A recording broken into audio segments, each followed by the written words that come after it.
What do you mean I'm sick? I'm ready. Okay, man, we back again, man. We had some technical difficulties right quick, but my man Tracy Nicholson on here, one of the legends from Mendel back in the days, ended up going on to North Park doing his thing out there. I mean, the man is a legend from Chicago, Catholic school scene. Back when Catholic school was very popular, back in the days, people was going to Catholic schools out of elementary school. And we left off at what started you with playing the game though, Tracy. What got you involved in basketball? What got me involved initially was when we started watching NBA back in the day. I remember specifically Gus Williams in the Seattle Supersonics and downtown Freddie Brown and Jack Sigma playing. I think they were playing the Bullets, and that captivated me. I was like, "Damn, Gus the Wizard." I was watching the Wizard, and I was like, "He's cold," but I didn't know. I was a kid, so I didn't really, I couldn't do nothing with it. But I was just like, I really like this. It was like my first real exposure to like professional basketball was watching that championship. So some Right. years later, we go to school. I was in the public school system. I was at Langston Hughes, right down the street from legendary Cone Grammar School, home Right. of Kevin White, Mark Fowler, and of course, the killer crossover originator, the creator, Tim Hardaway. And Right. but I only did 3 years at Langston Hughes. I transferred to St. Helena of the Cross, and from that time, I was still watching basketball. St. Helena Catholic School didn't have a team, but then they got a team, and going into my 7th grade year, and I was just like, oh man, I was just psyched from watching basketball and having the opportunity to play, and I was hooked then, just having my own uniform and and just all of that involved with it. So but I would say the very first time it sparked the interest in me was with the Seattle Supersonics, and I was just a little kid, and I was like, wow, this is dope. And I remember Gus Williams, and I still think to this day he's one of the coldest guards of all time. Wow, that's crazy. I would have thought that you were like the big guard though. Gus wasn't that big. He wasn't a big No, guard. but what happened was that was just like my introduction to the game overall, and just seeing downtown. And when you asked that question, it just went back to like, when was really the first time I was like, damn, who? And that was it, man. I was like a shorty watching it on probably like black and white. I'm not even sure, man. Gus Williams, yeah, and Dennis Johnson too. It was Dennis Johnson, DJ, Right. Gus Right. Williams. Yeah, so I was just like, wow, this is like, it was like, that was like my real first exposure. Then when I went to St. Helena, when we got I just remember I was so proud to just have a uniform and everything like that. But in reality, my 7th grade year, I was okay. I was enthusiastic, but I didn't really have any skills or anything like that. And then my 8th grade year, I got a little better, a Okay. little better. Okay. So how did you end up at Mendel? Well, I went to, like I said, when I went to St. Helena of the Cross, they facilitate. We're like a funnel to the Catholic schools in the Right. area. So Right. I had Mendel Catholic had a Mendel Olympic Day, and I ran. I was like, I finished second in one of their cross country meets, and I earned some type, almost like a half a scholarship, Wow. or financial assistance towards going to Mendel. But what happened? Okay. What had happened was my family had a different vision for me. Seeing that my brother had went to Hales Franciscan, and I had 2 sisters. They went to Willowbrook Catholic, but me being a baby in the family, they felt it was beneficial for me to attend and follow in the footsteps of my brother and go to Hales Franciscan. Okay. But I wanted to go to Mendel. Okay. And I had a scholarship to Mendel. But the family overruled me, and ultimately I ended up at Hales for my freshman year. Wow. I didn't know that. I went to Hales my freshman year, didn't play. I was there with Pierre and Stacy. I can't remember, Stacy Pickett, and Reggie Woodward was there. He was playing the varsity on Hales when I was a freshman. I mean, I think he was a junior because ultimately he transferred to King to play with Ephraim, but he was there as well. So yeah, but yeah, my freshman year I had to go. by default, I had to go to Hales because of a family decision. Wow. And you went over there and set the bench? I didn't even play at Hales. I didn't play. I was just there. But what happened was, from my 8th grade year to my freshman year in high school, that's when I started to grow a little bit, and I started to work on my game. So I was working on my game when I was at Hales, but I didn't play at Hales. I did not play there. And to be honest with you, it was like I was kind of miserable going all the way down to Hales, 47th Street. And all my friends and everybody, we all went to Mendel. Mendel's like it was right there. And I'll just put it to you this way. During the course of the year, something happened that gave me the opportunity, and they gave me the balls to come to my family and just say, hey, like, I want to transfer. And because of this reason, I want out of here and I want to go to Mendel. And that's when I made the transfer to Mendel. And So, and when transferring to Mendel, basically I had to, they have the rule when you transfer, you have to sit out a year, which I think is ridiculous. That was stupid. They was doing that in high school? Yeah. So I transferred from Hales, go to Mendel, and I had to sit out my sophomore year. And from that point, but all the time I was working on my game. So yeah. Wow. That's wild. Hey, it's somebody on here that said Frederick Cleveland said you his big bro. Yeah, I know. Frederick Cleveland. I said, what's up? That's what's up, man. That's what's up, man. Yeah. I watched you play, man, and I'm surprised you didn't play. I didn't know you didn't play as a freshman. And then you transferred without you just all sophomore? I never played my sophomore year either, Bobby. Wow. We're gonna learn some more about each other tonight. I'll tell you about it. I mean, I never really talked. What happened? That's why we're here. That's why I want to know what happened. Okay, I'm gonna break it down. Well, like I said, I didn't want to go to Hales, but that was a family thing, and I went there. When I played at St. Helena, I don't know. Remember Boy Baby from the hood? Yeah. Clark, BJ, those boys. Earl Doherty. Those boys were raw, man. They were good. I was a part of that team. We won a championship, but I was still trying. I didn't know what to do. My freshman year, I started growing a little bit and working on my game. And this young man named Tim Connolly, TC. I remember Tim Connolly. TC. I know TC. TC saw me, and TC used to come by my crib and get me, and we used to get up, and I would go running at 5:30 in the morning with TC around Princeton Park, working out. That's when I started working out. And then I would come Tim was cold. After me. Huh? Because Tim was cold. Yeah. And Tim, and he was like my mentor. For the most part. And he used to talk to me and tell me all these stories and things like that and just get me pumped up about basketball. I still hadn't played.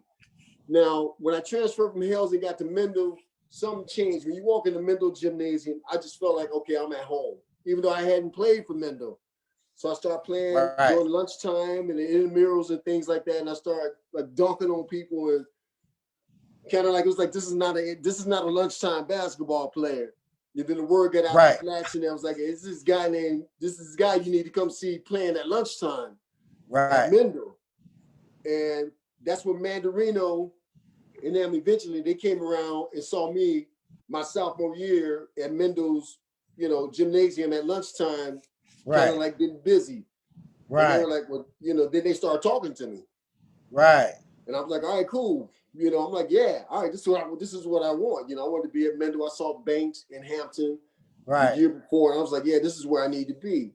So before the year was over, my sophomore year, Mandarino basically, he came to me and said, I heard the news that you might be a surprise starter on varsity next year. And I still hadn't played, ball at that point, any organized ball on high school level. So I felt good about that.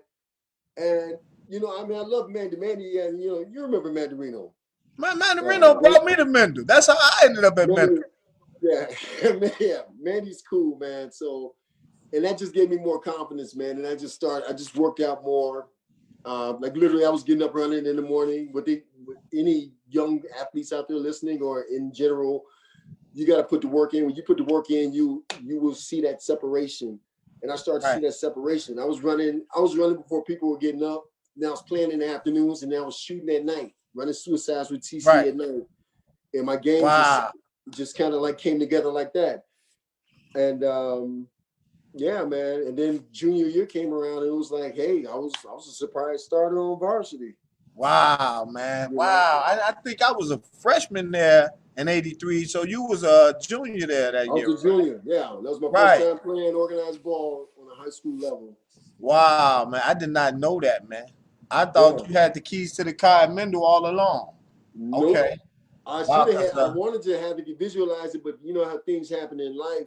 right. You can't necessarily plan everything.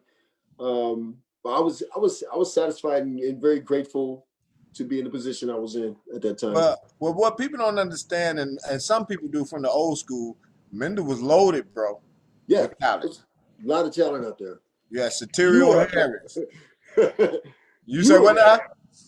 Oh yeah, I You was were there. there. I know when I came in as a freshman, they touted me. They had me and Bobby Green as the two top freshmen to come out in the state that year. Yeah. And we both went to Mendel. So it was supposed to have been me and Bobby Green and Bobby Reed in the backcourt. That didn't happen. Right. Bobby Green, that's my boy. He was leaving, going to smoke weed, shoot dice. I was like, I wasn't cutting school there. But Bobby, no, that's my boy. No disrespect. He was a grown man back then. Yeah. Yeah. But I was a grown man back then, right?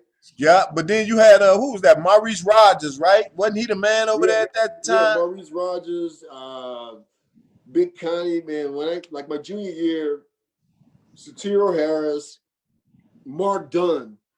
Mark Dunn, right? And He was he clocked a lot of him and Soterio. They got a lot of time on a 82 team that finished second in state. right. And Jimmy Williams, John McCorkle, who a lot of people don't really talk about him, but he was really, really nice game. Okay. Okay. And so Mendel had a whip, man. And there's a Yeah, lot they of had a whip. they had you guys, they had Loft, and they had guys that didn't even play, that didn't even make a team, but were walking around the building at the school. It's like, hey, he's cold too. He's supposed to be on the team. Right. Steve Cates and all these guys, Loft and Cates. Yeah. So Yeah. yeah, Mendel was tight, man. Plus, I just, yeah, it was a good deal. It was a good situation when I got there. So how far did y'all go with that team though? Your junior year, how well did y'all do that year? We started out the season. We lost a few games in a row initially. The junior season, we we had to play Marshall. Dre and him played Marshall the year before, and they put the beat down on them at Mendel. And then we graduated everybody, and our first game of the season was against Marshall at Marshall. And Oh my Lord. Kevin Rice, Joe Stiffen, man, oh man. And that was my first high school game. Wow. That was my very first high school game, my junior year. And I never played, and I had to go to Marshall and play them. And you remember they finished like second in the state that year. Joe Stiffen tip dunked on me. Kevin Rice just raining them from the corner. But it's funny though, Bobby. That was my first game, high school game ever, and I was in the Sun-Times newspaper. Wow. Block of Stanley Frazier. I was wearing a pair of Pumas, and I was in the paper. And I was just like, "Whoa, I'm in the paper!" And I did all right. I had like 12 points, man. Oh wow. And, it was crazy, but it was like my first experience. And anyone that ever played the game, you know how it is when you just first get out there, man. Right. It's crazy. Your adrenaline. And you got some horses running around you. It's like, I know that was crazy, right? And then you had to go to the west side of Marshall. I know it was teed up in there, man. Man, he's taking the ball out of bounds. The girls are grabbing us on our butts, grabbing us shorts. Hey, like, what's up, Catholic school? Oh, she got my ass, man. Like, come on, Straight up, B. It was wild, man. It was wild. That was back in the day when the brothers had the Jesus Christ butters with the glitter paint. Right. And shit. They weren't having it, man. It was like, whoa. So, yeah, welcome to the jungle, baby. Wow, that's crazy, man. I think about that, man, how when I went there as well, it was a great situation going to the Catholic school back then. Yeah, because the standards was high for education, academics and athletics. And yeah, you couldn't absolutely. cut corners, right? Nope. Yeah, man. So who would you have said was the most inspirational coach or teacher you had when you was over there? And then I want to get back to basketball because I want to see if we were thinking about The the most same. would you say the most inspirational coach at Mendel or just in general? At Mendel, the teacher or coach that you had over there that left it. Oh, well, man, we had some interesting characters over there as teachers. Right. Um, as far as teachers are concerned, I like Mr. Bush. Everybody loved Mr. Bush. Mr. Bush, man, Yeah. and because he was yeah. I already talked, but Bush, but Bush, Right. I felt like Bush, he was one of us. Hey man, he smoked a whole pack of squares the whole class while you in class. Remember that? Smoke cigarettes right in front of you. Right in class. It will check you. But people would clown him, but he would check you. And he put you in your place. But yeah, Mr. Bush, man, I'm Right. surprised I even remember his name, man. I like Mr. Bush. Yeah. And I used to trip out on Mr. Sanowski. I don't know if you ever had him, but he was a Spanish teacher. He's just like everything was like perfect, like measured out geometrically, his tie and his fucking sideburns and shit. And he'd be walking around the class, okay, gentlemen, and he'd give a test and he'd just do a little spin and catch motherfuckers cheating and shit. And he was the Spanish teacher, and he also taught psychology. But my favorite. Hey, do you remember that? Go ahead. Your favorite was who? Go ahead. My favorite, as far as coaches, I mean, Flats was cool. I appreciated Flats for what it was. I love Mandy because I feel like if Mandy was the head coach, he would have just let me go. Right. I could tell Mandy, he would have let me go, and he kind of knew I could handle the ball and shoot. You was a big guard. You was a big guard, man. And I felt like guard. they played you out of position over there. That's exactly what I was just about to say. They played me out of position. They didn't even know I could shoot from the perimeter. They played me out of position the whole 2 years for the most part. The whole 2 years. Yeah, because you would come home.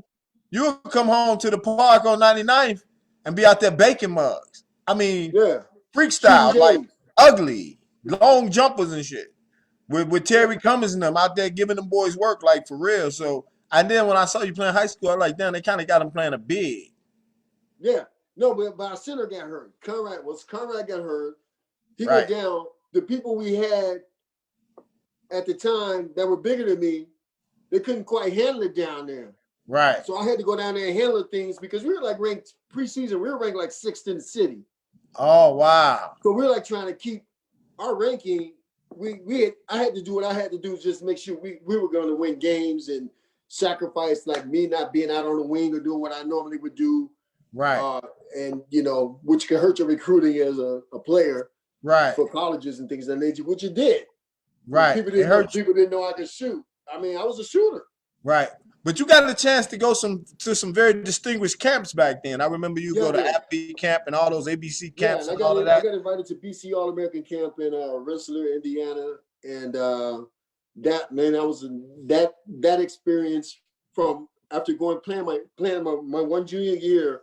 I got the invitation. Flats, called me to his classroom. It's like, you got invited to go to BC All-American camp. I was like, whew, cool. I'm gonna go and check it out. And it was.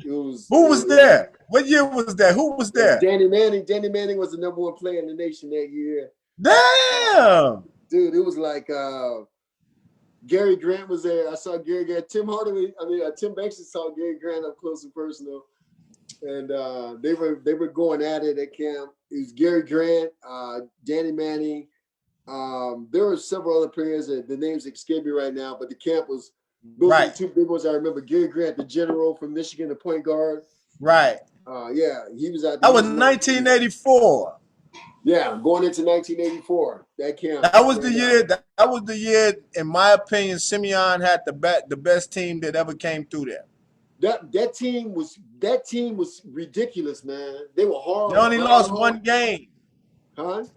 They only lost one game that year. And Bobby, there's a dispute with that. I don't believe that they actually lost that game because they had to end that game because it was like a brawl or something like that.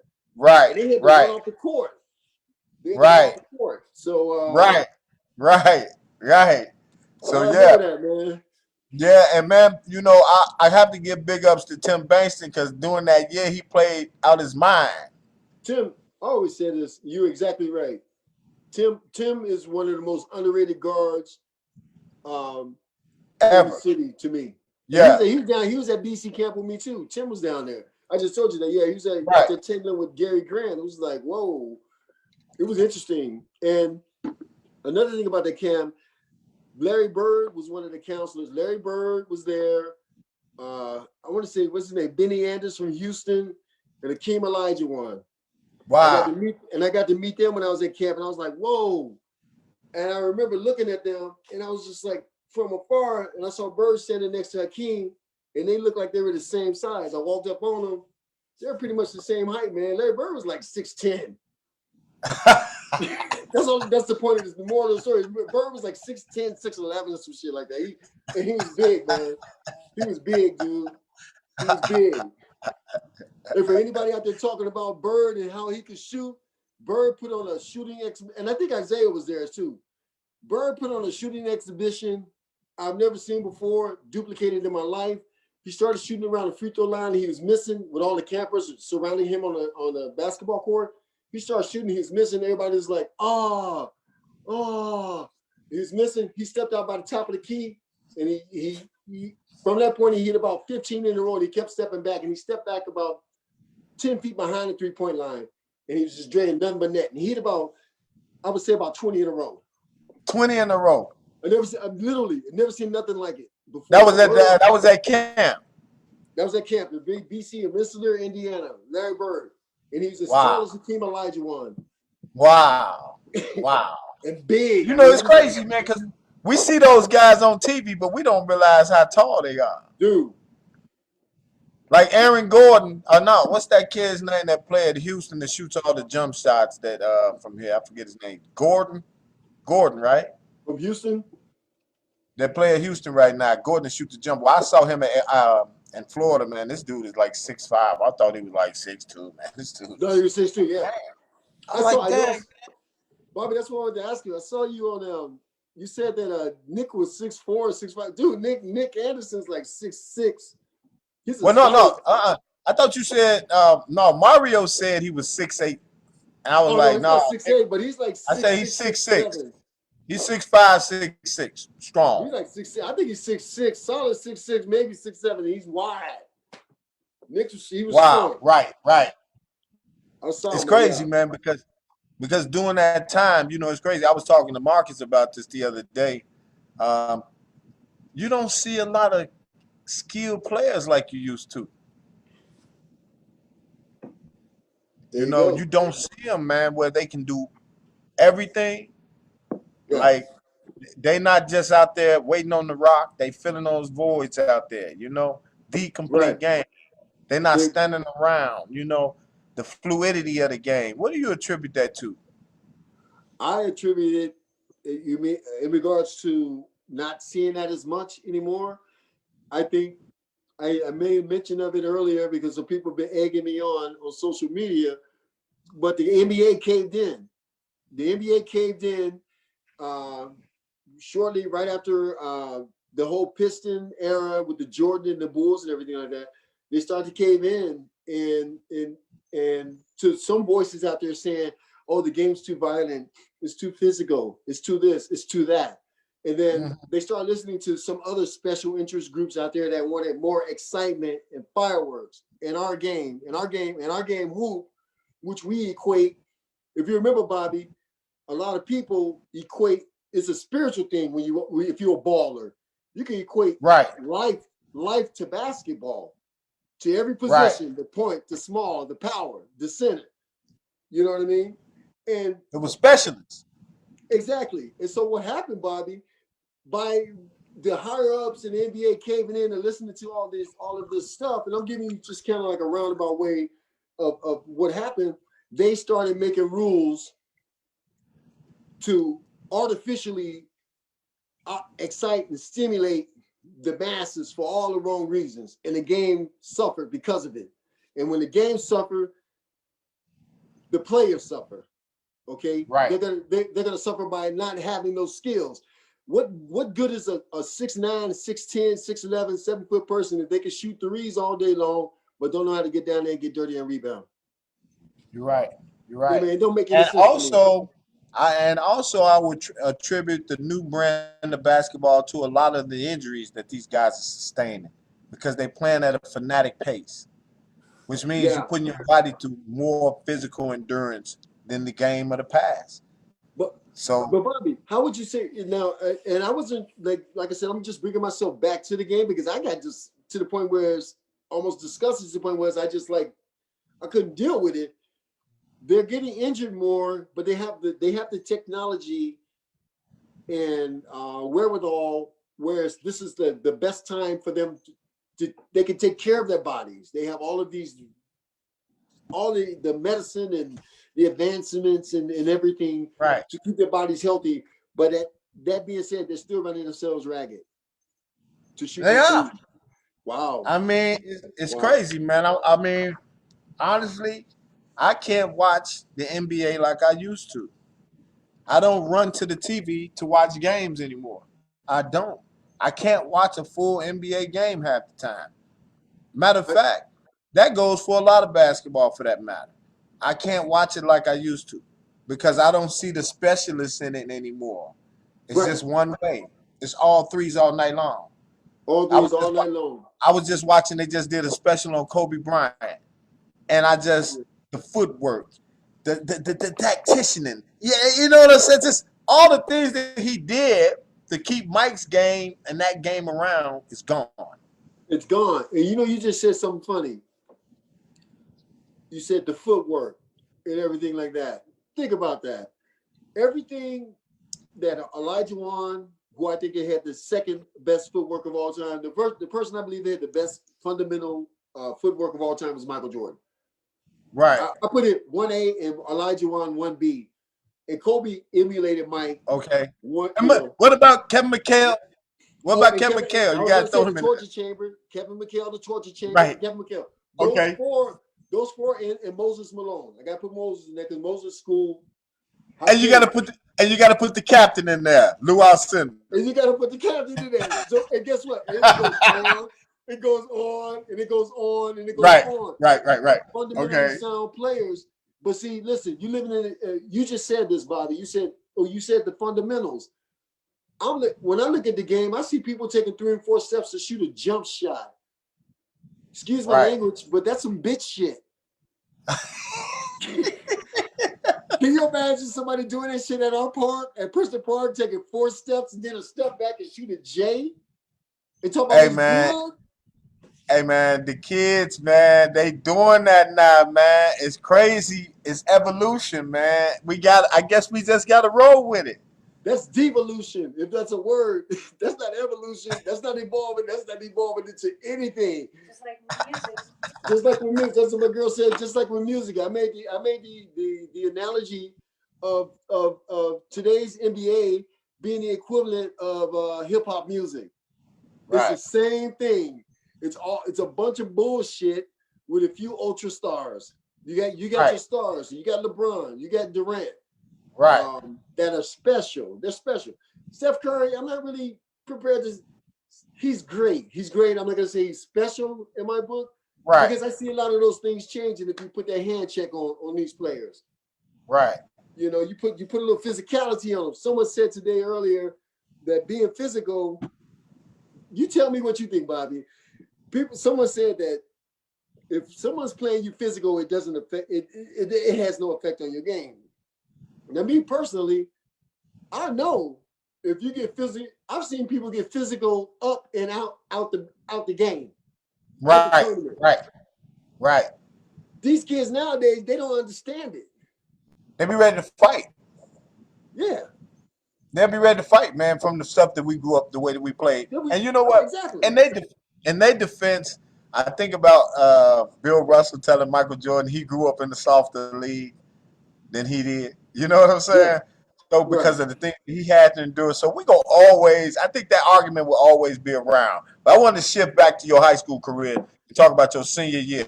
How did that go down for you, man? Your senior year, going into your senior year. Man, my senior year, after going to camp, I came back.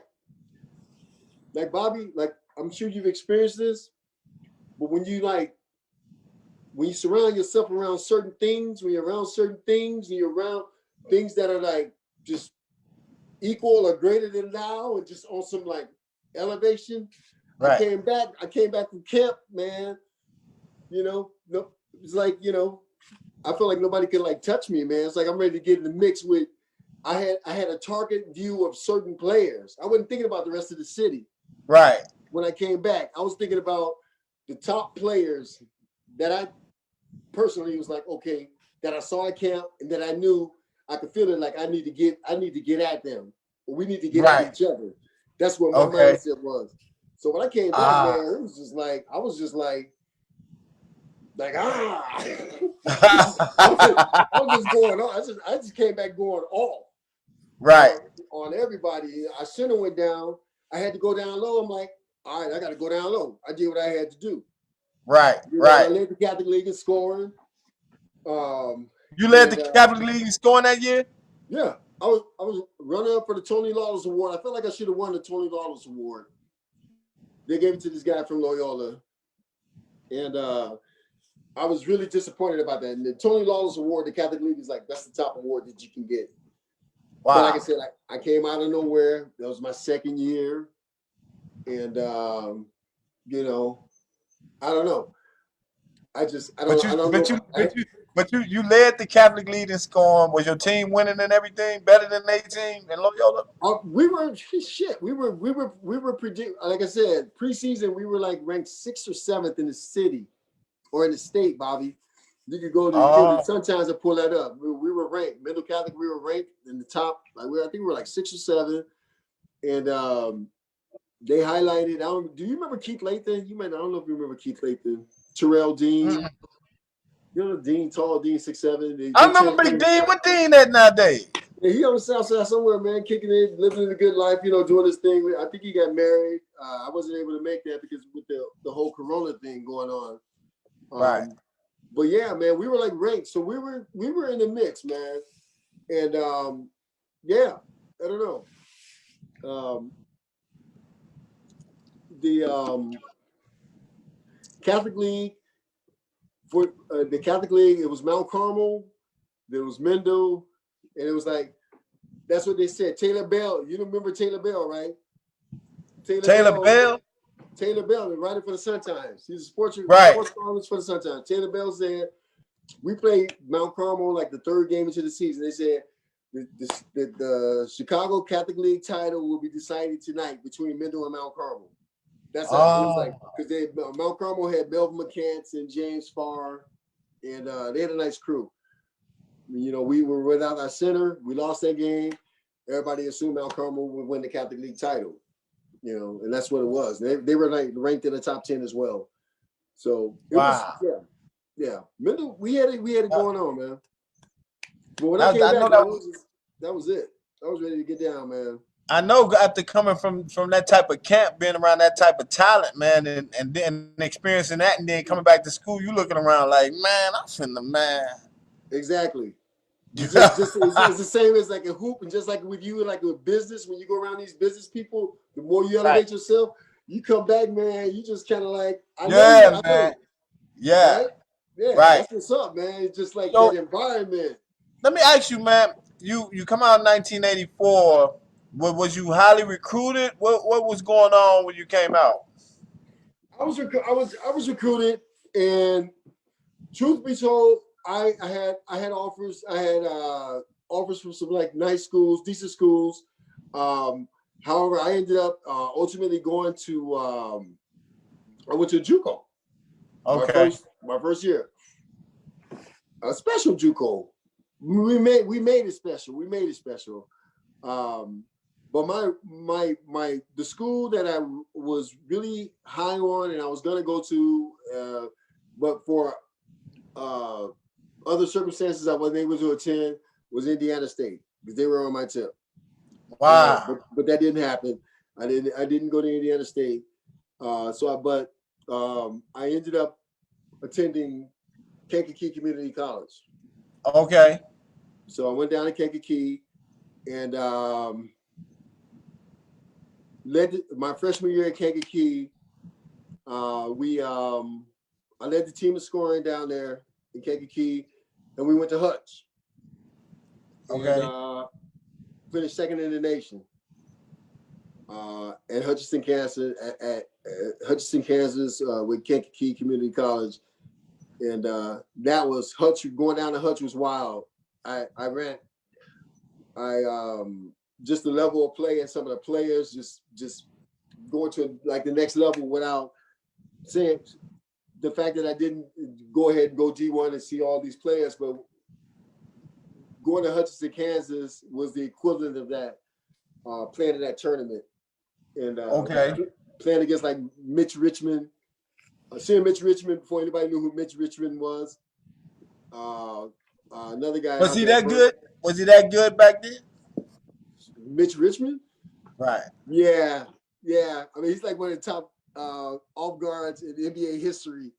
So you just don't become, it's not like overnight, like, here I am. I'm like, I'm one of the top guards in NBA. He was cold. He was cold-blooded. He was the business. If you didn't know how did you end up at North Park? Did you play with the Twins for a minute? Yeah, I played with the Twins. What I did was after I went to Kank, I went to SIUE on scholarship, Edwardsville, Southern Illinois, Edwardsville on scholarship, and I went down there to play with John Edwards and then I pledged along when I was down there at school playing ball. I pledged Kappa Alpha Psi and went to school, did the whole 9 yards, yo baby, yo, and all. Right. All that. And it was smooth, it was chill. But at that point in time, it was I didn't feel very satisfied or comfortable where I was at and what was happening with me in regards to playing ball and pledging and all that whole 9 yards. It was just kind of like all whack. You were down there kicking it, boy. You were down there kicking it like a mom, I can tell. Yeah, I was down there. I was just down there just like.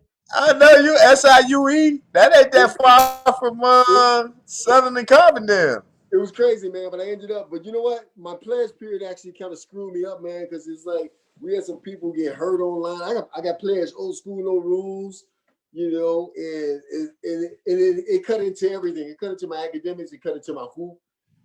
Now, I don't know if you know anything about pledging, but I went to Jackson State. I never pledged, but I saw plenty of people get their ass whooped. And you know what, man? And you know what, Bobby? The funny thing about that is, I've never been one to like for the whole like group thing and like whatever. But I made a commitment to my boy John. Rest in peace, John. John Edwards. Just recently passed away. Played at Thornridge. He was all state, and he was the man at SIU Edwardsville. Dear friend of mine. He was my dean. And but yeah, man. I wasn't ever into all of that, but. It all had an effect on me. So I felt like I needed to make a move. And then, if I had thought about it, I could have sat down and chilled. But then, I ran into Cuz, and I ran into the Twins. And I was like, yo, you doing what? No, you coming here. You coming here with us. And I'm like, what's going on up here? And I went there because they told me they had actually, they had played they had won the national championship. Right. And they were gearing up for another year, and I was just out there. And I was like, okay, well, you know what? I can give them my scholarship. I go here and hoop. When I transferred there, they, it was all in the papers and everything like that. We were preseason ranked #1 in the nation. So we was going for some like national titles shit on the D3 level. Right. Which is cool. It's like, all right. And, we had a good time. It had a great season. We didn't quite win the national title, but it was all good. I know y'all was like rock stars up in there. I know. Get y'all three together. The Twins. A posse's on Broadway. The Twins, man. They're my boys, man. They're wild, man. I had a couple people chime in on here, man. Your coach Mark Patel is on here. Your boy Frederick Cleveland say you look like Jesus on here. Uh, Don Johnson, Don Johnson say, man, that boy was a beast. Don Johnson, we got to get you on here too. A DJ, Mendel legend, Don. Hey, did he hit the shot downstairs or hey, something? I remember y'all had the shirt on. DJ had that nice J. He had that really beautiful jump shot. That's my buddy. That's my guy. Tell him I said what's up, man. Yep, I Tracy think say my what's brother up, here. y'all. Troy Hudson say what's up. Garrett A. Morgan from Garrett A. Morgan. Frederick Yeah, Cleveland Tell says, Troy I said what's popping, man. hey, the boy Wonder, Mark Clark, checking us out. What's up, Mark? The boy Wonder. Boy, baby, Boy go. Wonder. Oh shit. Yeah. Will Walker, you know Will that stayed down there Yeah, on tell Crystal. What's Will. up, Big bro. I Will? hope Will's doing well, man. I need to get out of So, here. man, you know For everybody, sure. what's up? Ranya, Donovan Thomas, man, what's up, y'all? Thank y'all for chiming in, man. We got like 10 minutes left, man, and I want to just finish this up with real hard stuff because Tracy go hard online. And I Like, know we always talk basketball. yeah. He be making some real valid points about stuff. And I want to give him an opportunity to really share his thought process with everything that's been going on.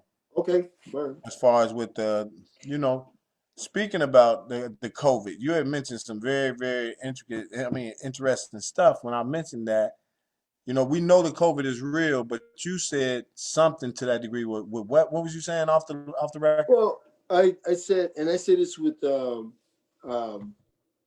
I, with all respect and a heavy heart towards anyone that has lost anyone during this time with the situation, the current situation with the COVID virus, and but I think people, for me, it's easy for me, but people need to take a pause and to not be reactionary and emotional, and to actually listen and look at what's actually happening.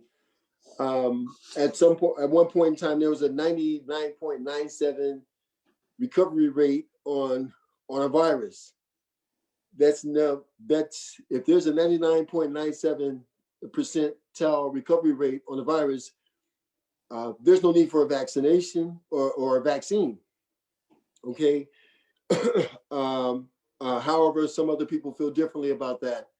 Some of the things when you said go hard about it, but some of the things that have not been reported in the media, there have been healthcare staff members, workers, nurses, doctors that have come forward that have been silenced, that have said different things regarding the treatment of the patients, uh, and also indicating that there's a financial gain involved with COVID cases being reported as COVID deaths, as opposed to being appointed to what it actually was.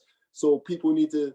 A lot of these things maybe seem a bit controversial to people. I understand that, but the reality is that there are a lot of different things going on in regards to the COVID, and um, I would offer up to people to not focus on wear your mask and do whatever you have to do to make you feel comfortable.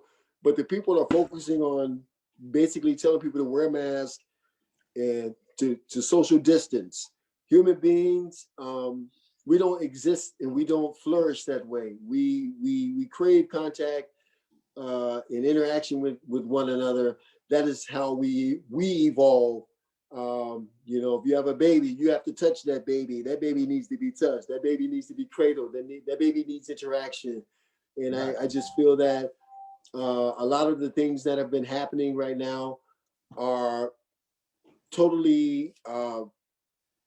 I don't subscribe to it, and I think it's the worst thing possible that can happen to us right now as a society. Um, And furthermore, I think people need to focus more, as opposed to them focusing on distancing and wearing masks. Why don't they focus on telling people to up their vitamin D intake and up their zinc uptake and different methods of keeping yourself healthy Right. and strong and building your immune system, as opposed to all the gloom and doom. Um, I think that they're going to be lifting the ban on all of the businesses this coming Monday, which would be good. Um, and you know, hopefully some of these small businesses can recuperate. Right. Otherwise, the economy is going to be collapsed, and we're going to be looking at a whole nother situation. Is there anything else you're curious That's about in regards to? Hey man, that's real right there, man. Because I think that like I say, I understand. I definitely agree with what you're saying. People are losing their life. You know, people are Yeah. definitely losing their life. This is not a hoax. This is not a joke. Wear the mask. But based on what you were saying, as far as with the numbers, if it only affects like 2% of people that's totally affected by it, Or less than that. less than that. So there, it's just for people with pre-existing conditions, and we're not Yeah. doctors. We're not doctors We're at all. not doctors. We're not We're not doctors. doctors at Listen, Bobby, all. check this out. Just to expound on what you're saying, I'm not a doctor. I'm a shiatsu practitioner. I'm a board certified shiatsu practitioner. I study Chinese medicine. I do body work. Right, Uh, in the business of helping people feel better and clearing their minds and their spirit and raising their vibrations. And we right, all need to stay positive throughout this. They say it's a pandemic. I don't think it's a pandemic. Now, you asked me to be honest with you. This isn't a pandemic. A pandemic. If we're in a pandemic, you would know we're in a pandemic because every homeless population in the country will have people just like falling out on the streets dying, like the Dark right, Ages. That's a pandemic. right, And there's a lot of wordplay going on. There are a lot of things.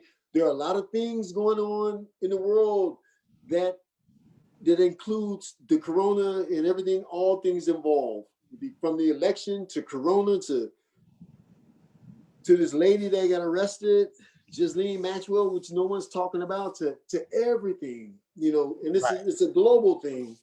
And just to, as we are, a lot of people may not be familiar with this, but for me, we're exiting the age of Pisces, and we're entering into the age of Aquarius. Age of Pisces is a lot of turmoil in Pisces. Aquarius, when you usher in Aquarius, there's going to be a lot of changes going on from the top to the bottom, and that's what's happening right now. People need to wake up and just kind of like, it's time for everyone to for each individual to maximize their potential in their energy and just be as positive as you can, because we're dealing with some dark things right now, and there's a lot of confusion. The country's divided, and families are divided. People are divided. People over these politicians, all of these issues. I'm sure you have instances where you see people going back and forth because they have different political views and things of that nature, and it's real. It's real. yeah, We are living in the most interesting time right now in American history and world history, because this is a global thing that's happening. Everyone needs to embrace it, accept it, understand it, and respect this, and that we are put. And it's a privilege. right. It's going to be hard. It's going to be hard, but people need to be aware of that. Keep your vibrations high, young man. I like that, man. I like You that, man. smile. I Everyone like needs that. to just vibe. Whether we agree. This is what I want to say, Bobby. Whether the people agree, Democrat, Republican, this, that, whatever. It's all coming down the turnpike. It's coming. This shit's coming. It's coming. It's coming at us regardless. And my hope is this, because I know I don't agree with everyone and people don't agree with me, but it's time for us to come together, and everybody just got to keep their vibrations high and be positive, and just that love is there for everyone. Find it, open up, be open. This is what we need. We need the true healing, and no politicians can give us, the people, what they need, because they've been Right. infiltrated. They've been infiltrated. This is about the people, not the politicians, and we all need to come together. We all been at odds, and I have faith and hope, and I believe that we will come together. But everyone needs to stay positive, because things are going to probably get worse before they get better.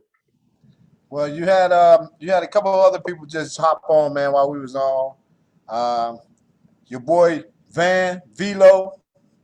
Van like, Oh hey boy, Nick, my brother, love you. Get at me, man. He like said, get at me. I You know will they get at him. Al Hudson. Al, say what's up, man. I see you, young fella.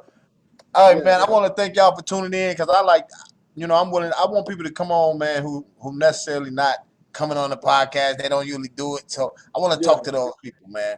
And I did it, man, under my brand. Of course, it's the culture, the world's first social distance device, man. Make sure y'all go hit the website www.culturedevices.com. Go grab that, get it, man. I have my man Tracy Nicholson on here. That's my big bro right here. He the one that showed me how to handle that rock. I was a shorty. He used to be baking the shit out of me up at the park, man. We had some good times back then. We used to have Mike some battles, Bobby. Rags, You was Big Nate. wrong. Hey, but I learned from the best, man. I never forget the time, the last time we played in the tournament together. I had a chance to play with two of my big time guys. Y'all consider my idols when I was younger. You and the guy McAdoo from Morgan Park. Remember, y'all came out the dirt. I got y'all from the dirt, and y'all came and played in that last tournament with me.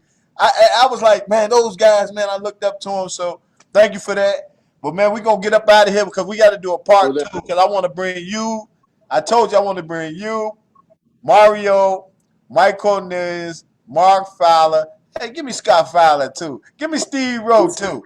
But yeah. man, y'all, all of y'all, man, was elite ball players back then, and people don't understand. We was all from the same neighborhood. All from the That, same hood. that park, man, was so loaded, man, back then, man, on 99 for Princeton. Tim Conley, Terry Cummins, Lee Cummins, Captain Video, Big Fred Shepard. The basketball was elite up there, man. Mike Rags. Hashi Rags, the greatest shooter we ever seen in the history of the Mike game. Rags, baby, right.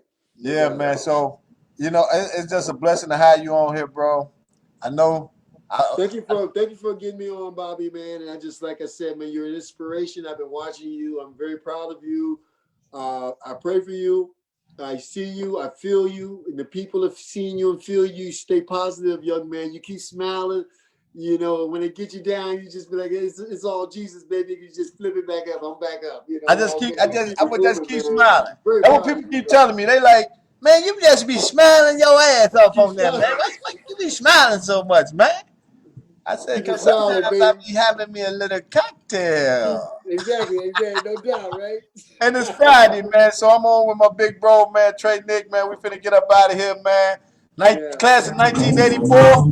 We up out of here, my man, Trey Nick, baby. All right, Peace. my man. Love you, Bobby.